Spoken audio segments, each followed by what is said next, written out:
Fala galera, eu sou o professor Fábio Frota, estamos aqui para mais uma questão do nosso Resolução Comentada de Provas do Enem. Nós estamos aqui comentando a prova azul do Enem 2022, seguindo aí a ordem de questões da prova azul. E essa questão de número 178, eita, já quase a última da prova, todo mundo cansado já, imagina aí, da prova é uma maratona, 45 questões. Estamos na 178, faltam só mais duas para terminar a prova. Essa é a hora do cansaço. A hora que todo mundo já está cansadíssimo, esperando só a hora de passar o gabarito, né? E lembrando, pessoal, que nessa prova azul, muitas das questões fáceis da prova estão nessas 15 últimas da prova, né? Então isso é interessante porque, às vezes, os alunos, eles ficam perdendo tempo demais numa certa questão e, quando chega no final da prova, não deu tempo de terminar. Ele vai precisar chutar algumas questões, né? O erro mais básico de aluno no Enem é você fazer a prova, querer acertar questões que todo mundo quer, mas ir perdendo às vezes 10 minutos numa questão, 12 na outra, 8 na outra, né? E fazer a prova na ordem que ela vem.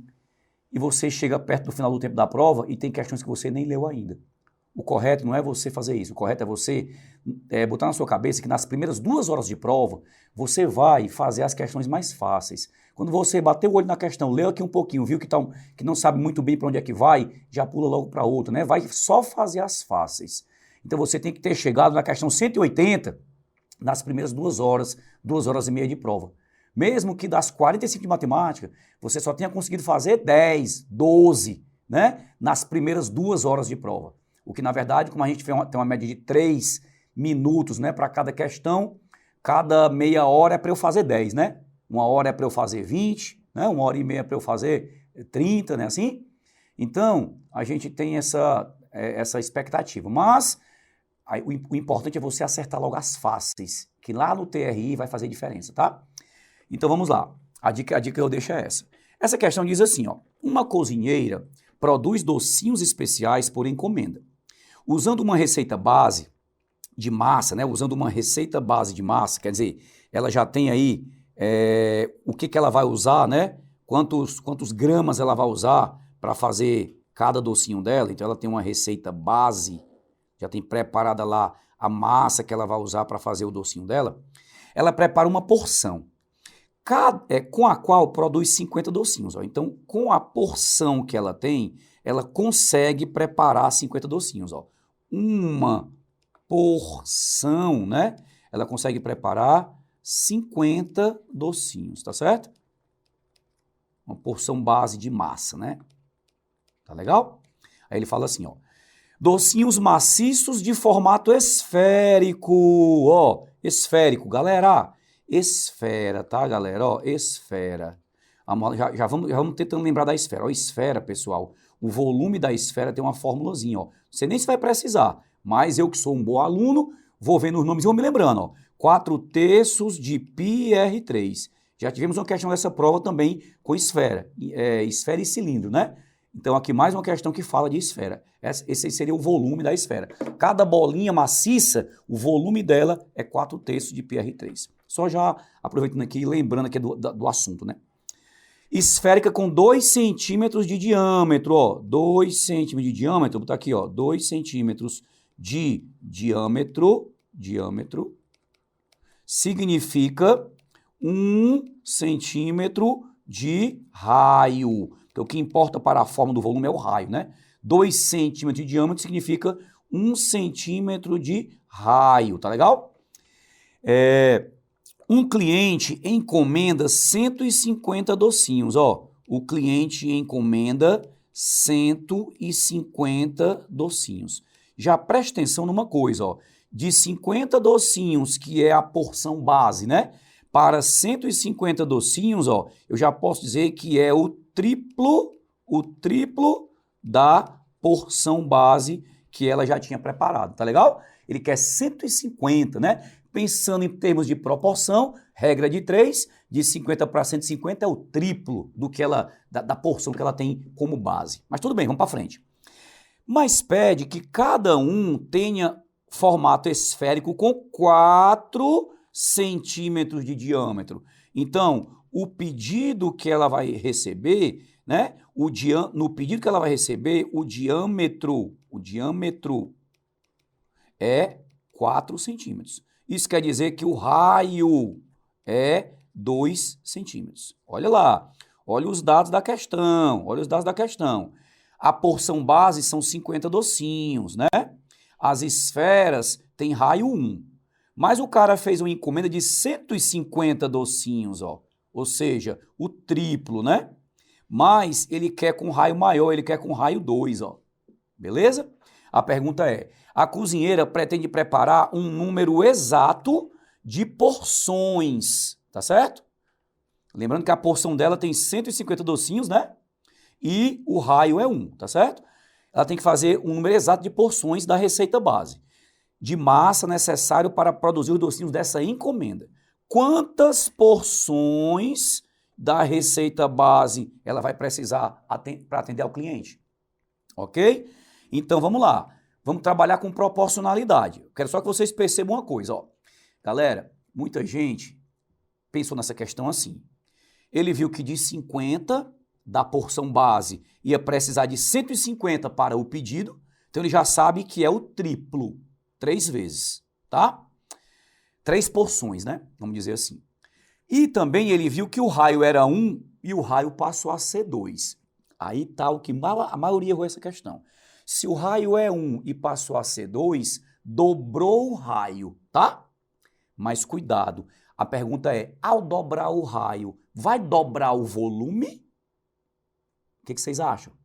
Ao dobrar o raio, a esferinha tem esse raio aqui, 1. Aí eu dobrei para raio 2. Você acha que o volume vai dobrar? Esse é um perigo. Porque, ó, de 50 para 150, tu já sabe que multiplicou por 3. E se o raio tu pensar que multiplicou por 2, 3 vezes 2 dá 6, ó, e tem 6 para você marcar na letra C, tá certo? Mas você tem que perceber uma coisa, tá, pessoal? Se liga aí.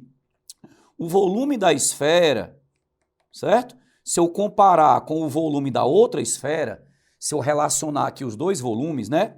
Eu tenho 4/3 de πr ao cubo e na outra eu tenho 4/3 de πr ao cubo.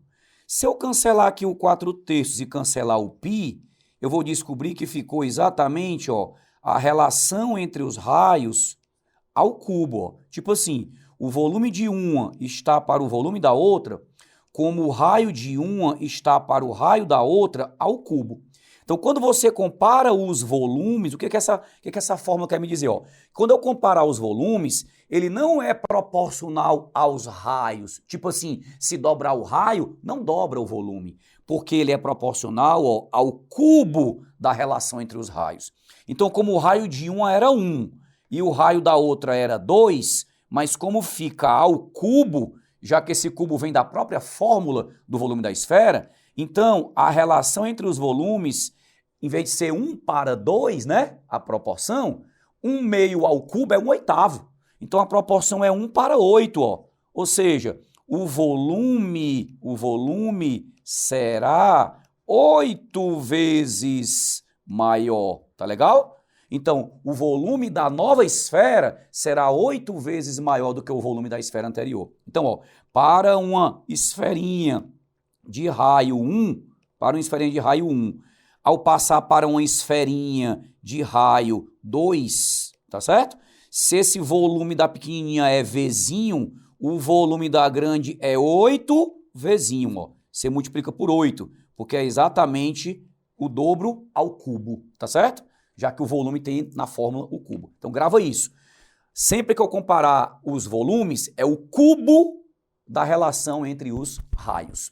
Se fosse área, se fosse uma questão para você pintar a superfície de fora, já que na área é ao quadrado, então seria essa proporção ao quadrado. Tá legal? Tranquilo aí? Se eu falasse de área, ó, a área de uma estaria para a área da outra, assim como o raio de uma estaria para o raio da outra ao quadrado.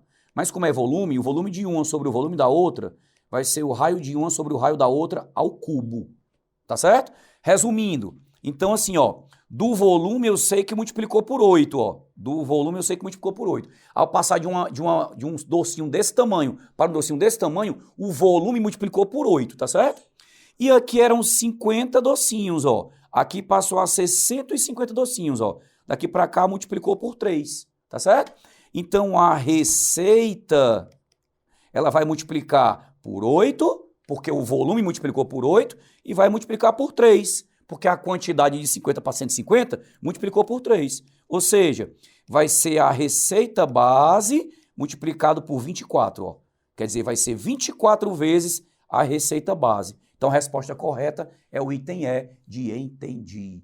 Tá legal? Então, questão muito importante. Esse tipo de questão de proporcionalidade é sempre muito importante. E fica a dica dessa questão. Sempre que eu relacionar os volumes, é o cubo da relação entre os raios, ou entre as arestas, né? Isso não vale só para a esfera, vale também para um cubo, um paralelepípedo, né? Se uma figura dobrou as dimensões, o volume multiplica por 8, né? Porque é o cubo. Se uma figura reduziu pela metade, a outra reduz pela 8ª parte, né? Se eu multiplicar por 3, a outra vai multiplicar por 3 ao cubo, 27. Sempre que eu comparar volumes, é o cubo da proporção entre as arestas, tá legal? E se eu comparar áreas, é o quadrado da relação entre as arestas. Tipo, a área da superfície de um cubo, de um quadrado. Se eu pegar um quadrado que é o dobro de dimensão, a área é 2 ao quadrado, a área é 4 vezes, tá certo? Então se liga nisso aí. A comparação de áreas é o quadrado da proporção, da escala, e a comparação de volumes é o cubo da proporção, ou seja, o cubo da escala. Beleza? Resposta da minha questão, 24, por quê? Porque de 50 passou para 150, triplicou a quantidade. E o raio dobrou, o volume multiplicou por 8. Então ficou 8 vezes maior a bolinha e 3 vezes mais quantidade. 8 vezes 3, 24, letra E. Fechamos mais uma questão. Valeu, galera!